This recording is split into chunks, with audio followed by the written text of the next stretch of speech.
What's going on, guys? Welcome back to a brand new YouTube video, and in today's video we're going to be going over everything you need to know about 2026 Blue Jays spring training baseball, because it is exactly 5 days that the Blue Jays play their first spring training game. So if you're excited for this one, make sure to like and subscribe. Without further ado, let's get right into it. So I've got a list of things to talk about here. The first thing I want to talk about, just to get the sad stuff out of the way, with the spring training comes a lot of news, and in the first batch of news that we got from manager John Schneider, we figured out Anthony Santander, Shane Bieber, and Bowden Francis had some injuries going on. Now, we all knew about Santander and Bowden Francis. Shane Bieber obviously coming off that surgery from last season, so we kind of knew about him as well, but it turns out it's worse than we thought, ladies and gentlemen. So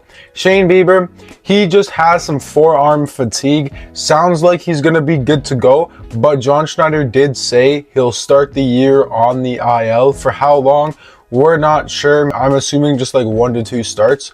So that allows Barrios to slip into that rotation, fill in for Bieber till he comes back. So no problem there. But then, ladies and gentlemen, Mr. Bowden Francis, who I honestly don't even know where he would have been in this rotation anyway, he is out for the season, the entire season. He got surgery on an injury that he had last season. He went on the 60-day IL to finish out the year, and he got surgery to fix that. So he's out for the entire year.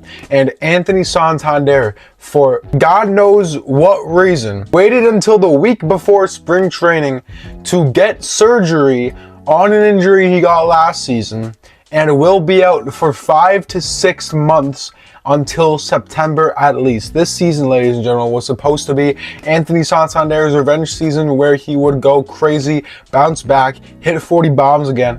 But no, he's not even going to play. He might play the last 2 weeks of the season, but if the Blue Jays are good, then what the hell, why would you put it back in the lineup? You know what I'm saying? I honestly don't know why Anthony Santander waited so long to get surgery. I mean, you could have literally been like the day after the World Series, you could have been like, hey, let's go get surgery and get ready for next season. Because if you did that, that's in November, December, January, February, March. That's 4 months, and he's out for 5 to 6 months.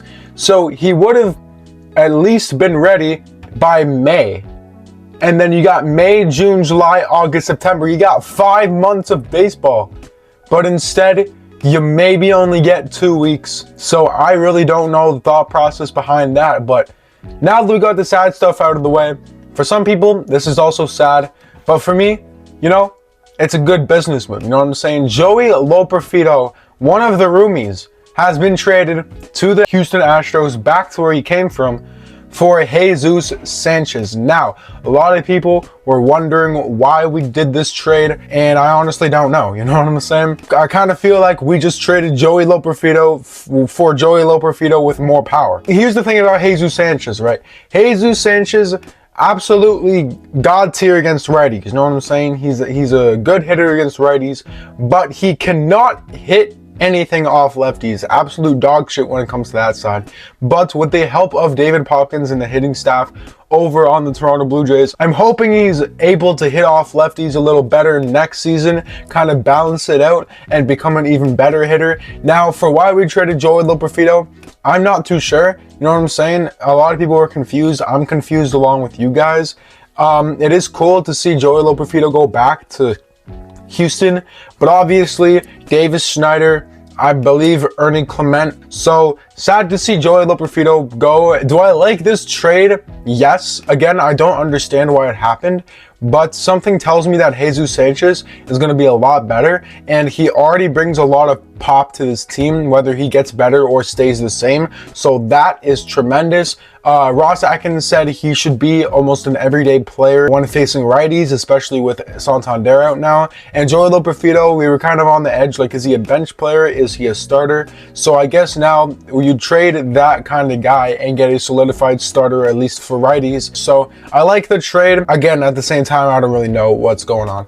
The third thing I want to talk about, Chris Bassitt is gone. A lot of people including myself, thought we were going to re-sign Chris Bassitt. Would have loved to see Chris Bassitt back, but he went and got an absolute bag for the Baltimore Orioles, signing a 1-year, $18.6 million contract. I saw him in an Orioles uniform the other day.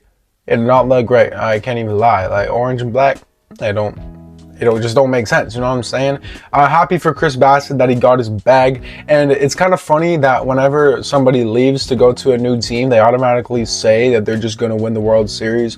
Bo Bichette said it with the Mets. Sir Anthony Dominguez said it with the White Sox. And now Chris Bassitt said that he signed with the Orioles because he thinks they have the best chance to win or something like that. Obviously put out a statement and everything thanking Toronto for the 3 years he was here. He was I think that he was one of, if not the most dedicated players on the entire Blue Jays roster and in the organization.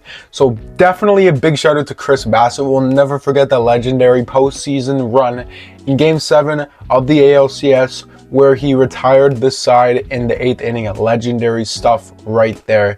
Then Jose Barrios got into a little bit of controversy last season when he left the team when he was injured during the World Series to go rehab with his family and be away from the team for the World Series. Few of the fans didn't really like that he did that. I didn't even know that he did that. I'm going to be 100% honest.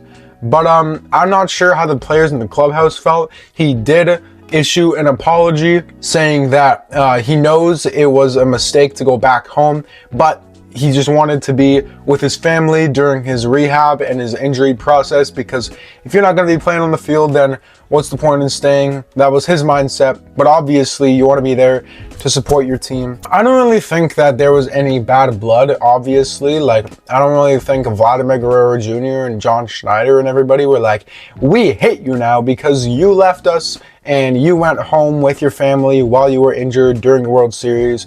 You weren't playing and you still did that, so we hate you now. It's not like that. I think everybody's cool. He said he was sorry. I accept his apology. I don't know about y'all, but I don't really care. I don't really see it as a big deal. Obviously, it might be a bigger of a deal than I'm making it seem, but you know, I accept his apology. The Blue Jays accept his apology. All the fans should accept his apology. So I'm okay with it, and hopefully everybody else is okay with it.